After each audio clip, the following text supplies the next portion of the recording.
satu hal yang sebenarnya tidak perlu terjadi gitu. Apalagi kalau kita lihat Presiden kita Pak Prabowo Subianto ini kalau dilihat dari berbagai baik itu melalui pidato atau kemudian juga kunjungan-kunjungan beliau ke lapangan, kunjungan kerja, itu terlihat sekali pemihakan beliau ya kepada rakyat kecil, kepada rakyat jelata. Dari berbagai statement ya, dan juga ketika ada pertemuan-pertemuan dengan masyarakat banyak, kelihatan sekali beliau sangat peduli sebenarnya dengan rakyat jelata.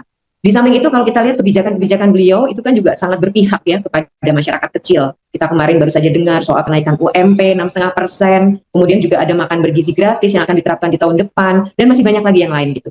Jadi apa yang kemudian terjadi dengan Gus Miftah ini memang sangat kami sesalkan karena tidak mencerminkan apa yang sebenarnya menjadi arahan maupun juga sikap dari Pak Presiden kita selama ini.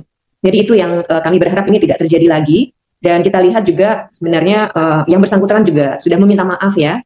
Meskipun sekali lagi kami juga melalui Pak Presiden, melalui Sekretaris Kabinet kan juga sudah langsung menegur ya yang bersangkutan. Dan segera harus meminta maaf dan kemudian mencari solusi dari permasalahan ini. Ini menjadi cukup ramai diperbincangkan karena kan memang Gus Miftah sekarang ini kapasitasnya sudah sebagai utusan Presiden ya. Jadi ini satu hal yang sekali lagi juga akhirnya menjadi concern kami, perhatian kami dan kepedulian kami di istana. Jadi Gus Miftah ini sebenarnya kan diangkat sebagai utusan khusus Presiden bidang kerukunan beragama dan pembinaan sarana keagamaan. Itu dilantik tanggal 22 Oktober yang lalu ya. Sebenarnya kalau kita bicara tugas utamanya, beliau ini tugasnya adalah untuk komunikasi, membangun komunikasi terkait moderasi dan toleransi beragama, baik itu secara nasional maupun juga internasional. Juga mempromosikan kerukunan umat beragama sebagai model bagi komunitas internasional gitu. Jadi ya itu tugas beliau, dan sekali lagi karena utusan khusus Presiden tentu diharapkan juga tentu punya sikap, punya pandangan dan tentu juga perilaku yang mencerminkan ya kepresidenan gitu. Jadi untuk kasus ini ya sekali lagi menjadi perhatian besar kami dan sudah ditegur.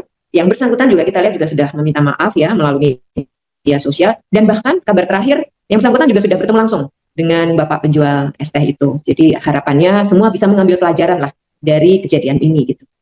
Ya, saya rasa komunikasi yang sudah dilakukan kan melalui Setkap ya, sudah disampaikan, dan Setkap pasti itu adalah arahan dari Pak Presiden, sudah langsung menghubungi Gus Miftah.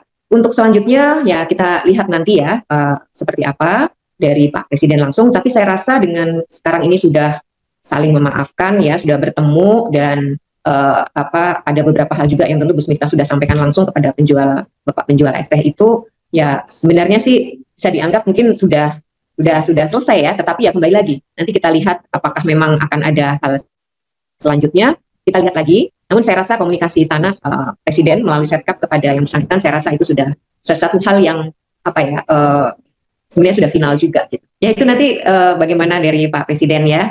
Sekali lagi kami melihat bahwa semuanya sudah punya itikat yang baik lah untuk bisa menyelesaikan permasalahan ini. Yang paling penting adalah kita ambil pelajarannya ya. Masyarakat juga tentu dengan reaksinya masing-masing itu menjadi masukan kami juga, dan tentu ini akan menjadi introspeksi juga ya bagi seluruh jajaran di kabinet dan juga tentu para pembantu Presiden maupun juga utusan-utusan khusus Presiden. Jadi saya rasa ini satu hal yang memang harus menjadi pembelajaran dan untuk menjadi perbaikan juga ke depan begitu. Ya sebenarnya kan sudah dilakukan retreat juga ya, waktu itu juga salah satu materinya sebenarnya soal komunikasi. Jadi sebenarnya semua sudah mendapatkan pembekalan. Ya memang akhirnya bagaimana itu ditindaklanjuti atau diimplementasikan itu akan sangat tergantung dari para personalnya masing-masing. Jadi sekali lagi sebenarnya arahan sudah ada, pembekalan sudah ada. Ya sekarang bagaimana itu nanti diimplementasikan? Ya tentu kita sangat berharap kepada semua di jajaran kabinet maupun para pembantu Presiden dan juga utusan khusus ini bisa sama-sama lah untuk lebih cermat, lebih waspada dan lebih bijaksana ya untuk bisa menyampaikan berbagai hal di depan publik, apalagi di masyarakat luas yang dari berbagai kalangan begitu. Ya, kami sangat memahami reaksi masyarakat ya, apalagi mungkin merasa ada seperti zolim gitu ya, ada unsur kezoliman kepada rakyat jelata. Tapi percayalah bahwa itu bukanlah refleksi atau cerminan dari apa yang menjadi kebijakan pemerintah saat ini. Sekali lagi kita lihat sudah banyak sekali kebijakan-kebijakan, pesan-pesan Pak Presiden yang itu sangat-sangat berpihak pada rakyat kecil.